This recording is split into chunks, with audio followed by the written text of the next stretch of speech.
नमस्कार मित्रों, बहुत बहुत स्वागत है आपका अपने YouTube चैनल स्टडी वायर में। इस वीडियो में हम डिस्कस करेंगे चाइल्ड डेवलपमेंट एंड पेडागोजी का lecture number 2। Lecture number 1 already upload हो चुका है। अगर आपने उसे नहीं देखा है तो सबसे पहले आप उसे देख लीजिए। ये हमारे बाल मनोविज्ञान का लेक्चर नंबर 2, ठीक है। इसमें हम पढ़ने वाले हैं मनोविज्ञान की शाखाएँ और भी बहुत सारी चीज़ें पढ़ने वाले हैं, जैसे कि मनोविज्ञान के संप्रदाय, ठीक है। और आगे देख लेते हैं जैसे कि ये प्रकार्यवाद, ठीक है, व्यवहारवाद, ये प्रथम संप्रदाय, संरचनावाद, व्यवहारवाद, ये मतलब कि सारी इंपॉर्टेंट चीज़ें हम शॉर्ट में डिस्कस करेंगे, ठीक है। ये मेरी सेल्फ नोट्स बनाई हुई है जिसके द्वारा ही मैंने पढ़ा हुआ था जब मैंने तैयारी की थी, ठीक है। और भी बहुत सारी चीज़ें हैं यहाँ पर जो एग्ज़ाम की दृष्टि से काफ़ी कुछ महत्वपूर्ण है, ठीक है फ्रेंड्स। तो यहाँ पर हम स्टार्टिंग से बात कर लेते हैं, ठीक है। अगर आप इसे 1 से 2 बार इस वीडियो को देखोगे तो आपको बहुत अच्छे से समझ में आ जाएगी सारी थ्योरी, ठीक है। तो मनोविज्ञान की शाखाओं की अगर बात करते हैं हम, ठीक है, शॉर्ट में लिखा हुआ है, बहुत सारी शाखा है मनोविज्ञान की, ठीक है। लेकिन उन सभी शाखाओं को 2 पक्षों में बांटा गया है, ठीक है, सैद्धांतिक पक्ष और अनुप्रयुक्त मनोविज्ञान, ठीक है। अब देखिए हम मनोविज्ञान क्यों पढ़ रहे हैं, जबकि हमारे सिलेबस में तो बाल मनोविज्ञान दिया हुआ है, ठीक है, बचपन एवं बाल विकास दिया हुआ है, ठीक है। परंतु यहाँ पर बात ये है कि मनोविज्ञान का संबंध बहुत बहुत गहरा संबंध बाल मनोविज्ञान से है, ठीक है। तो जब तक हम मनोविज्ञान की जो भाषा कहना चाहिए, शब्दावली जो कहना चाहिए, वो अगर नहीं समझेंगे तो हमें अच्छे से समझ में नहीं आएगा, ठीक है, बाल मनोविज्ञान। तो हम यहाँ पर स्टार्टिंग से मनोविज्ञान के बारे में कम से कम 3 से 4 लेक्चर हम पढ़ लेते हैं। उसके बाद हम बाल मनोविज्ञान मतलब कि हमारे मेन सिलेबस पर चलेंगे और ये भी बहुत ही ज़्यादा इंपॉर्टेंट है। तो हम चलिए बात करते हैं हमारी थ्योरी की, ठीक है। तो मनोविज्ञान की शाखाएँ, ठीक है, मनोविज्ञान की शाखाएँ, बहुत सारी शाखाएँ मनोविज्ञान की, परंतु उन्हें 2 भागों में बांटा गया है, ठीक है, परंतु उन्हें 2 भागों में बांटा गया है। जैसे कि सैद्धांतिक पक्ष, ठीक है, जिसमें विभिन्न प्रकार के सिद्धांत आ जाएंगे, और अनुप्रयुक्त मनोविज्ञान के अंतर्गत प्रैक्टिकल वाले मनोविज्ञान आ जाएंगे, ठीक है, मतलब जो प्रयोग होते हैं वो अनुप्रयुक्त मनोविज्ञान के अंतर्गत आएंगे, ठीक है। तो सैद्धांतिक पक्ष की अगर बात करेंगे, जिसमें संबंध ज्ञान का ग्रहण होता है, यानी कि जो संबंध ज्ञान होता है, जो सिद्धांत बताए जाते हैं, उसमें हमें संबंध ज्ञान का ग्रहण होता है, ठीक है, मतलब हम उसे ग्रहण करते हैं। और इसके अंतर्गत जैसे कि सामान्य मनोविज्ञान, असामान्य मनोविज्ञान, और भी बहुत सारी चीज़ें जैसे कि दैहिक मनोविज्ञान, परामनोविज्ञान, ठीक है। तो ये हमारी आ जाएंगी सैद्धांतिक पक्ष के अंतर्गत, ठीक है। अब अनुप्रयुक्त मनोविज्ञान की अगर बात करते हैं, तो जिसमें सिद्धांतों तथा शोधों का क्या किया जाता है, प्रयोग किया जाता है, प्रैक्टिकल किया जाता है, ठीक है। जैसे कि अगर कोई समस्या आ गई तो हम नैदानिक मनोविज्ञान का प्रयोग करेंगे, अगर कोई बहुत बड़ी प्रॉब्लम आ गई तो हम कानूनी मनोविज्ञान का प्रयोग करेंगे, ठीक है। यहाँ पर ऑप्शन नंबर 2 में यहाँ पर ये लिखा हुआ है। तो फ्रेंड्स ये बात मतलब यहाँ डिस्कस करने का मेन उद्देश्य ये था, छोटा सा था ये टॉपिक, ठीक है। तो यहाँ पर और भी बहुत सारी शाखा है, परंतु मुख्य शाखाओं को 2 भागों में बांटा गया है, सैद्धांतिक पक्ष और अनुप्रयुक्त मनोविज्ञान, ठीक है। यहाँ से क्वेश्चन बना हुआ था, एक शाखा का नेम दे दिया गया था, जैसे कि यहाँ पर अगर दे दिया कि दैहिक मनोविज्ञान कौन सी शाखा के अंतर्गत आता है, ठीक है। तो ये आ जाएगा हमारा सैद्धांतिक शाखा के अंतर्गत, ठीक है। और अगर बात करें नैदानिक मनोविज्ञान कौन सी शाखा के अंतर्गत आता है, तो ये आ जाएगा हमारा अनुप्रयुक्त मनोविज्ञान के अंतर्गत। तो फ्रेंड्स इसे थोड़ा सा आप माइंड कीजिएगा। अब बढ़ते हम हमारे जो मेन है उस पर, ठीक है, यानी कि मनोविज्ञान के प्रमुख संप्रदाय। यहाँ से बहुत ही सारे क्वेश्चन आते हैं, मतलब कहना चाहिए बहुत ही इंपॉर्टेंट है ये टॉपिक। मनोविज्ञान के संप्रदाय की अगर बात करेंगे, स्कूल्स ऑफ साइकोलॉजी, ठीक है, जब मनोविज्ञान दर्शन शास्त्र से अलग हुआ था, जैसा कि हमने फर्स्ट लेक्चर में मैंने आपको बताया था कि मनोविज्ञान जो है वो दर्शन शास्त्र की क्या है, एक शाखा है, ठीक है। मनोविज्ञान जो है वो दर्शन शास्त्र की क्या है, एक शाखा है। और जब मनोविज्ञान दर्शन शास्त्र से अलग हो गया था, तब क्या हुआ था, इसे क्या कहा गया था, मन एवं व्यवहार का अध्ययन कहा गया था। कि आधे मतलब बहुत सारे मनोवैज्ञानिक ने इसे मन का अध्ययन या व्यवहार का अध्ययन कहा गया था, ठीक है। अब इस संबंध में बहुत सारे मनोवैज्ञानिकों ने अपने अपने विचार प्रस्तुत किए, परंतु किसी का भी जो विचार है वो एक नहीं रह पाया, ठीक है। आधे लोगों ने उसे आत्मा का विज्ञान कहा, आधे लोगों ने उसे मन का विज्ञान कहा, आधे लोगों ने उसे चेतना का मनोविज्ञान कहा, ठीक है। यानी कि बहुत सारे कहना चाहिए अध्ययन, बहुत सारे मनोवैज्ञानिकों ने अध्ययन किया और सभी ने अलग अलग नाम दिया था, ठीक है। अब हम यहाँ पर बात करेंगे संप्रदाय की, जो एग्जाम की दृष्टि से बहुत ही ज़्यादा महत्वपूर्ण होंगी, ठीक है। प्रथम संप्रदाय जो है वो मनोविज्ञान का वो है संरचनावाद, ठीक है। अब जब दर्शन शास्त्र से मनोविज्ञान अलग हुआ तब सभी मनोवैज्ञानिकों ने उसे क्या कहा कि अलग अलग शब्दों में उसे परिभाषित किया। किसी ने कहा संरचनावाद है, किसी ने कहा व्यवहारवाद है, किसी ने कहा प्रकार्यवाद है, ठीक है, और किसी ने कहा कि गेस्टाल्टवाद है। तो हम यहाँ पर सभी की बात करेंगे वन बाय वन, ठीक है। तो प्रथम संप्रदाय जो था वो था संरचनावाद। आप थोड़ा सा यहाँ पर याद रख लीजिएगा, संरचनावाद को मनोविज्ञान प्रथम संप्रदाय माना गया है, ठीक है। इसके जो जनक थे वो थे वुंट तथा टिचनर, ठीक है। वुंट तथा टिचनर दो मनोवैज्ञानिकों के नाम याद रखिएगा संरचनावाद के अंतर्गत, वुंट तथा टिचनर, ठीक है। वुंट जो थे वो मनोविज्ञान की प्रथम प्रयोगशाला, वुंट ने क्या की थी, मनोविज्ञान की प्रथम प्रयोगशाला लिप्जिंग जर्मनी 1879 में क्या किया था, वहाँ पर स्थापित की गई थी क्या, मनोविज्ञान की प्रथम प्रयोगशाला को, ठीक है फ्रेंड्स। तो आप याद रखिएगा प्रथम संप्रदाय संरचनावाद है जिसके जनक कौन है, वुंट तथा टिचनर। और वुंट जो मनोवैज्ञानिक थे उन्होंने क्या किया था, मनोविज्ञान की प्रथम प्रयोगशाला जो उन्होंने जर्मनी में 1879 में उन्होंने क्या की थी, स्थापित की गई थी, ठीक है। और इन्हें ही प्रायोगिक मनोविज्ञान के जनक भी कहते हैं। तो क्वेश्चन ऐसा भी आ सकता है कि मनोविज्ञान का प्रथम संप्रदाय कौन सा है, संरचनावाद, या संरचनावाद का संबंध वुंट से है या टिचनर से, मतलब यहाँ पर क्वेश्चन कुछ भी आ सकता है, ठीक है। तो आप थोड़ा सा ये सारी थ्योरी या ये सारा जो स्ट्रक्चर है वो याद रखिएगा, ठीक है। प्रायोगिक मनोविज्ञान के जनक कौन है, वो है हमारे विल्हेम वुंट, ठीक है। अब बात करेंगे एडवर्ड टिचनर, वुंट के कौन थे। यहाँ पर देखिए मैंने बहुत ही शॉर्ट में लिखा हुआ है, एडवर्ड टिचनर जो थे वो वुंट के कौन थे, शिष्य थे, ठीक है। एडवर्ड टिचनर यानी कि टिचनर जो थे वो वुंट के शिष्य थे, ठीक है। अब अगर बात करेंगे, और ये जो एडवर्ड टिचनर थे वो अंतर्दर्शन विधि के जनक भी थे, तो थोड़ा सा आप यहाँ पर याद रख लीजिएगा, एडवर्ड टिचनर वुंट के शिष्य थे और एडवर्ड टिचनर ने अंतर्दर्शन विधि बताई गई थी। अंतर्दर्शन मतलब कि हमारी आत्मा का दर्शन, ठीक है, मन का जो भी यानी कि जो हमारी आत्मा है उसका अध्ययन करना या दर्शन करना, यही अंतर्दर्शन विधि है, ठीक है। और एडवर्ड टिचनर अंतर्दर्शन विधि के जनक है। बहुत ही ज़्यादा इंपॉर्टेंट चीज़ें हैं। वास्तव में संरचनावाद का प्रयोग जो है वो वुंट ने नहीं किया गया था, कहना चाहिए उन्होंने संरचनावाद नाम लिया ही नहीं था, ठीक है। उन्होंने क्या कहा था, वॉलंटरिज्म कहा गया था, संरचनावाद को वॉलंटरिज्म कहा गया था। लेकिन संरचनावाद शब्द का जो सबसे पहले प्रयोग किया था वो वुंट ने किया गया था, वुंट ने नहीं किया था, टिचनर ने किया था, ठीक है। जो कौन थे, वुंट के शिष्य थे, ठीक है। परंतु अगर क्वेश्चन ऐसा आता है कि संरचनावाद के जनक कौन है तो वो विलियम वुंट ही आएंगे, ठीक है।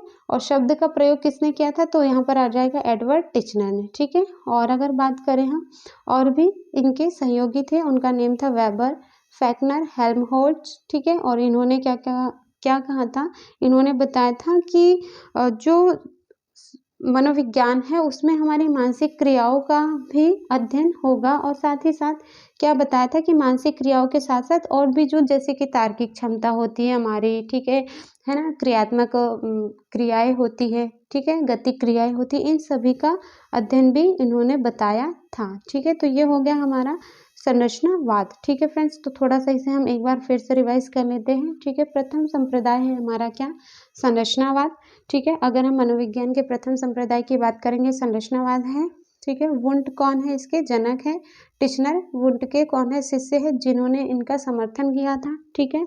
और वुंट जो है वो वुंट ने मनोविज्ञान की प्रथम प्रयोगशाला लिप्जिंग जर्मनी में 1879 में स्थापित की गई थी, और प्रायोगिक मनोविज्ञान के जनक भी वुंट है, ठीक है। अगर बात करेंगे एडवर्ड टिचनर जो है वो वुंट के शिष्य थे, और ये अंतर्दर्शन विधि के कौन थे, जनक थे, ठीक है। बात होगी बिल्कुल इंपॉर्टेंट फैक्ट पर, वुंट ने वॉलंटरिज्म नामक शब्द का उपयोग किया गया था। और भी अगर समर्थक की बात करें संरचनावाद के तो वेबर, फैक्नर और हेल्महोल्ट्ज थे, ठीक है। अब बात करते हैं हम अगले संप्रदाय की, प्रकार्यवाद, ठीक है। प्रकार्यवाद, अब देखते हैं प्रकार्यवाद क्या है और इसके जनक कौन है, क्या होता है प्रकार्यवाद के अंतर्गत, ठीक है।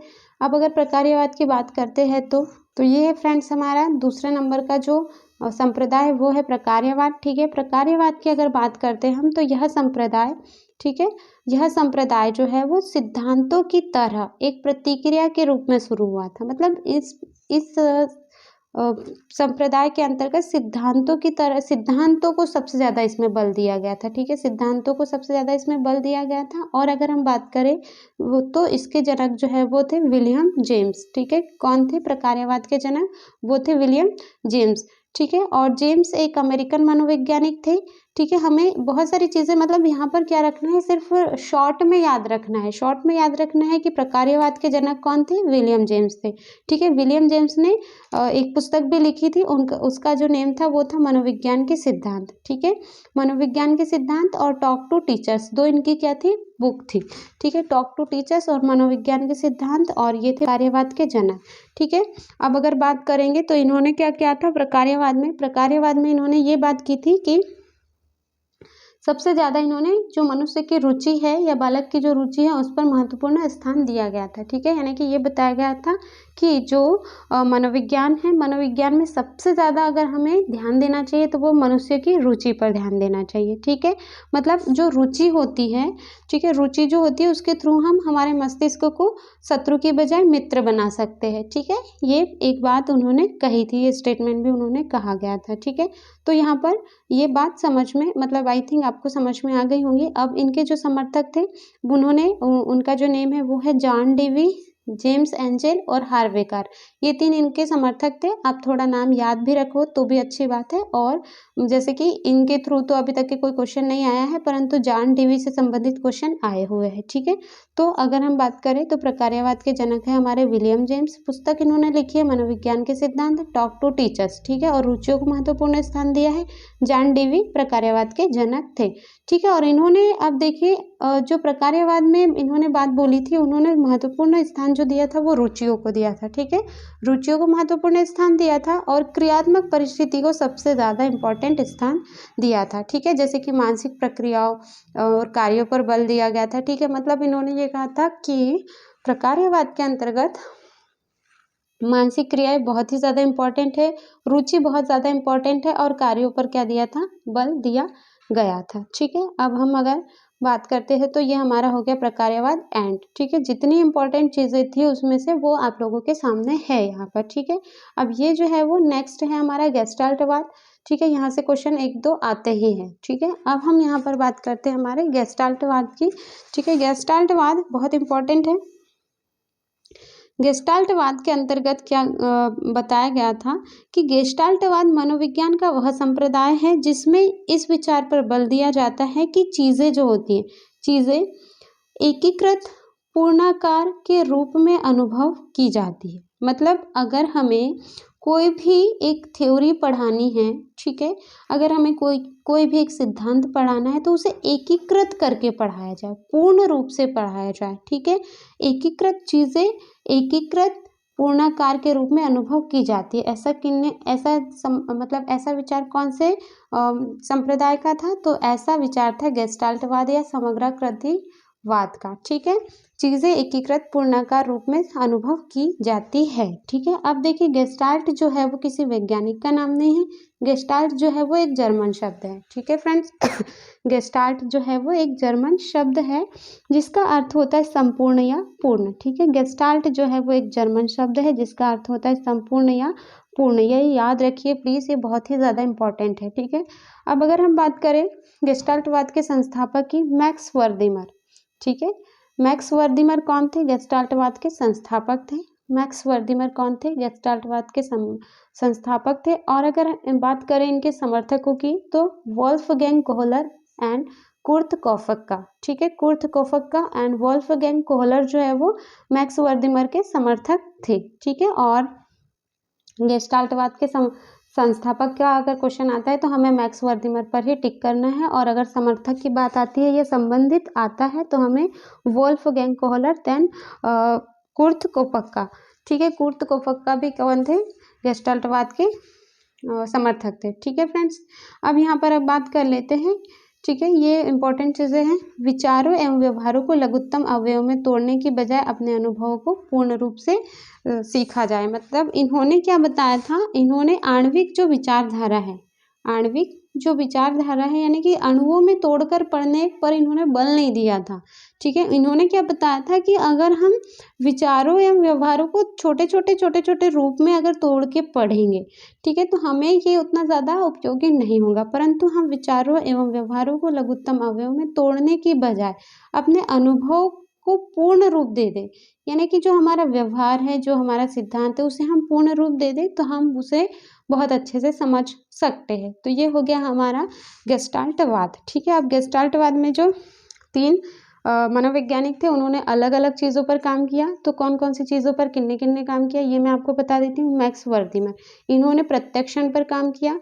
वोल्फगैंग कोहलर, ठीक है, उन्होंने अधिगम या लर्निंग पर काम किया। और कोफक्का जो थे उन्होंने स्मृति पर काम किया। मतलब तीनों का जो फील्ड था वो एक दूसरे से मैच होता है, मतलब कहीं ना कहीं मैच होता है। प्रत्यक्षण, कोहलर का अधिगम और स्मृति। ठीक है, तो ये हो गई हमारी बात गेस्टाल्टवाद की फ्रेंड्स, बहुत ही ज़्यादा इंपॉर्टेंट है। मतलब यहाँ पर आपको गागर में सागर जैसी चीज़ें मिल रही है, तो प्लीज़ आप 1 से 2 बार थ्योरी भी पढ़िए और साथ साथ वीडियो भी लगाइए, तो आपको बहुत अच्छे से समझ में आ जाएगा। ठीक है, अब अगले संप्रदाय की अगर बात करते हैं हम, व्यवहारवाद। ठीक है, व्यवहारवाद की अगर बात करें हम, तो व्यवहारवाद जो है, व्यवहारवाद के संस्थापक जो है वो जे.बी. वॉटसन थे। ठीक है, जे.बी. वॉटसन व्यवहारवाद के संस्थापक थे।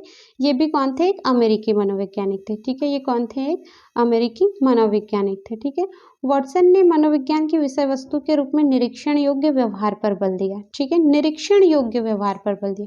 जो जे.बी. वॉटसन थे ना, उन्होंने व्यवहारवाद के अंतर्गत ये कहा कि भाई निरीक्षण योग्य जो व्यवहार है, ठीक है, उस पर उन्होंने क्या दिया? बल दिया। और प्रयोगात्मक विधि, ठीक है, प्रयोगात्मक विधि पर उन्होंने सबसे ज़्यादा फोकस किया। ठीक है, प्रयोगात्मक विधि पर उन्होंने क्या किया? सबसे ज़्यादा फोकस किया। ठीक है, और मन के आंतरिक बलों को नकारा, यानी कि जैसे कि अंतर्दर्शन विधि हो गई या हमारा जो चेतना हो गया, ठीक है, इन सभी को उसने क्या किया? नकार दिया।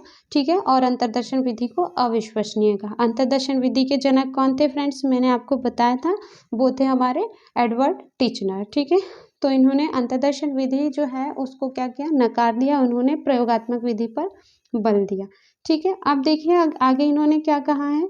इन्होंने बाहरी उद्दीपक तथा वातावरण को इम्पोर्टेंट बताया। ठीक है, अगर हम मनोविज्ञान का अध्ययन कर रहे हैं, ठीक है, हम किसी का भी साइकोलॉजी जानना चाहते हैं, तो हमें बाहरी उद्दीपक तथा वातावरण की भूमिका पर ध्यान देना चाहिए। यानी कि बाहरी उद्दीपक का भी और वातावरण का भी पूरी मतलब इम्पोर्टेंस होता है साइकोलॉजी के अंतर्गत। ठीक है, और जैसे कि एक इन्होंने स्टेटमेंट दिया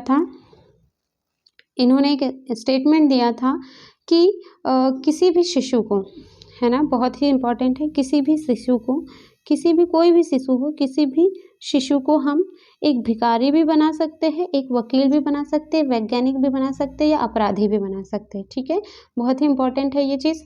ठीक है, इन्होंने क्या कहा था? जे.बी. वॉटसन ने, इन्होंने कहा था कि किसी भी शिशु को हम या तो एक भिखारी बना दें, या तो एक वकील बना सकते हैं, या वैज्ञानिक या अपराधी, कोई कुछ भी हम उसे बना सकते हैं, अगर हम उसे बाहरी उद्दीपक वैसे देंगे और हम वैसा ही उसे वातावरण देंगे। मतलब एक छोटा बच्चा है, अगर हम उसे चोरों वाला वातावरण देंगे तो वो बिल्कुल चोर बनेगा, और अगर हम उसे बहुत ही ज़्यादा एजुकेशनल या बहुत ही ज़्यादा मैनरफुल वातावरण देंगे तो वो उसमें भी बहुत अच्छे मैनर होंगे। ठीक है, तो इनका ये जो स्टेटमेंट है, आप थोड़ा यहाँ शॉर्ट में लिखा हुआ है, थोड़ा याद रखिएगा। हम उसे एक शिशु को भिखारी बना सकते हैं, वकील बना सकते हैं, वैज्ञानिक या अपराधी कुछ भी बना सकते हैं। ठीक है फ्रेंड्स, अगर हम बात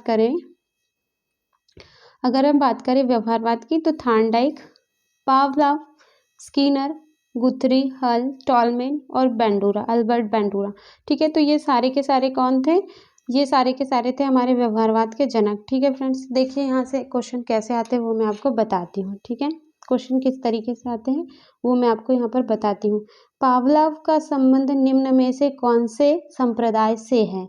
क्या व्यवहारवाद से है, क्या प्रकार्यवाद से है, ठीक है, या कहना चाहिए कुछ भी आ सकता है, जैसे संरचनावाद से है, ठीक है, या इनमें से कोई नहीं, गेस्टाल्टवाद से। तो हमें पता होना चाहिए कि पावलोव जी जो थे वो थे व्यवहारवाद के समर्थक, स्किनर जो थे वो व्यवहारवाद के समर्थक थे, गुथरी जो थे वो व्यवहारवाद के समर्थक थे, थॉर्नडाइक जो थे वो व्यवहारवाद के समर्थक थे, और जो टॉलमैन है, हल है, ये सब कौन थे? व्यवहारवाद के जनक थे। तभी हम क्या करेंगे? सही करेक्ट आंसर पर पहुंच पाएंगे।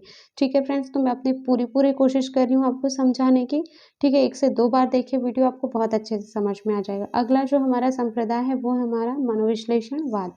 ठीक है, मनोविश्लेषणवाद की अगर बात करते हैं हम, तो मनोविश्लेषणवाद संप्रदाय की जो स्थापना है, ठीक है, सिगमंड फ्रायड जी ने की थी। जो जनक है वो सिगमंड फ्रायड जी हैं। ठीक है, अब इन्होंने क्या किया था?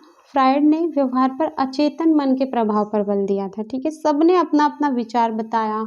किसी ने अचेतन मन पर पर फोकस किया, किसी ने ये बताया कि जो प्रायोगिक विधि है वो इम्पोर्टेंट है। तो सभी ने अपना अपना मत दिया है। ठीक है, तो मनोविश्लेषणवाद जो है वो उस पर किसने बल दिया है? मतलब कौन थे उनके उसके संस्थापक? वो थे सिगमंड फ्रायड। ठीक है, और इन्होंने अचेतन मन पर बल दिया है। अचेतन मन पर बल दिया है, इसमें उतना ज़्यादा इम्पोर्टेंट नहीं है, तो हम थोड़ा सा यहाँ पर याद रख लेते हैं। ठीक है, मनोविश्लेषणवाद के अगर हम समर्थकों की बात करें तो Anna Freud, Carl Jung, Alfred Adler, then Erik Erikson. ठीक है, यहाँ से एक क्वेश्चन आया था। ठीक है, एरिक एरिक्सन या एना फ्रायड का संबंध कौन से संप्रदाय से है? ऐसा क्वेश्चन आया हुआ था। तो नव विश्लेषणवाद, तो वहाँ पर एक ऑप्शन आया था, मतलब विश्लेषणवाद ना आके वहाँ पर आया था नव विश्लेषणवाद। तो जो है विश्लेषणवाद के जनक है सिगमंड फ्रायड।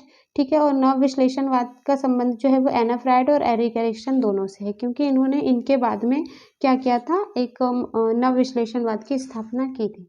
तो फ्रेंड्स, आई थिंक ये समझ में आ गया होगा आप लोगों को। ठीक है, अब हम बात करते हैं अगले संप्रदाय की, मानवतावादी मनोविज्ञान। ठीक है, मानवतावादी मनोविज्ञान संप्रदाय है ये एक। ठीक है, इन्होंने क्या किया था? मानवतावादी का जो विकास था मनोविश्लेषणात्मक तथा व्यवहारवाद के विरोध में हुआ था। मनोविश्लेषणात्मक तथा व्यवहारवाद के विरोध में हुआ था। उन्होंने ये बताया था कि जैसे मानवतावादी मनोविज्ञान ने व्यक्ति की जो स्वतंत्र इच्छाएं है, उसकी जो आत्मवृद्धि है, आत्मसिद्धि है, इस पर बल दिया था।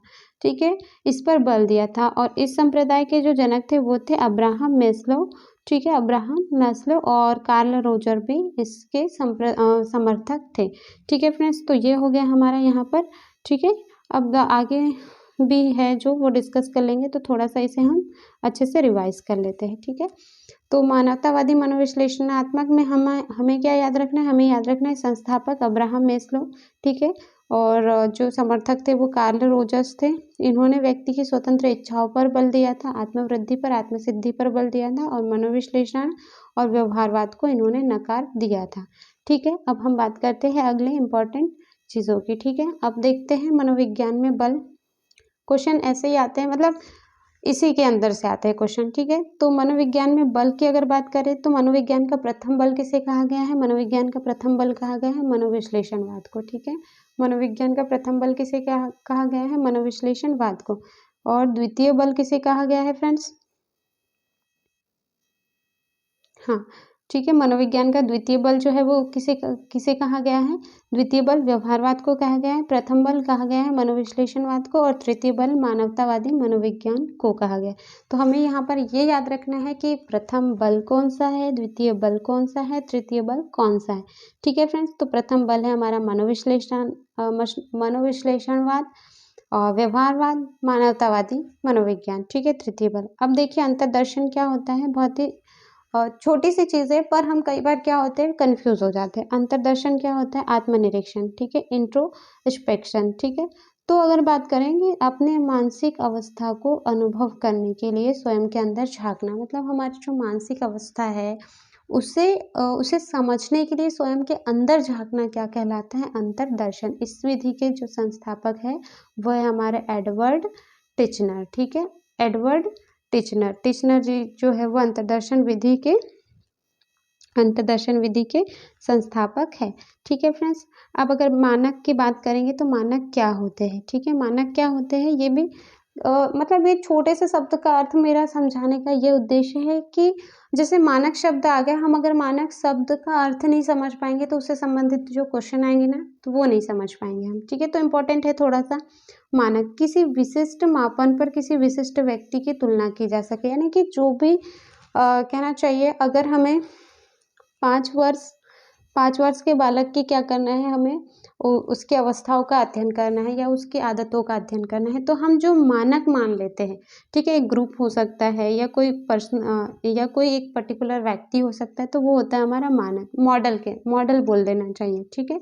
तो ये हो गया फ्रेंड्स हमारा आज का पेडागोजी का लेक्चर, ठीक है? तो हमने इसमें बहुत सारी चीज़ें डिस्कस की और सारी की सारी बहुत ही ज़्यादा इम्पोर्टेंट है, ठीक है? तो अब मिलेंगे हम अगले थ्योरी वाले लेक्चर में, ठीक है? अगर आपको जो भी डाउट होता है या कुछ भी कहना चाहिए, आप कमेंट में कहना चाहते हो तो आप कह सकते हो, और कोई सजेशन हो तो भी आप दे सकते हो, ठीक है? तो अब मिलेंगे अगले वीडियो में, तब तक के लिए जय Hind and thank you so much. Channel पर कंटिन्यू बने रहिए।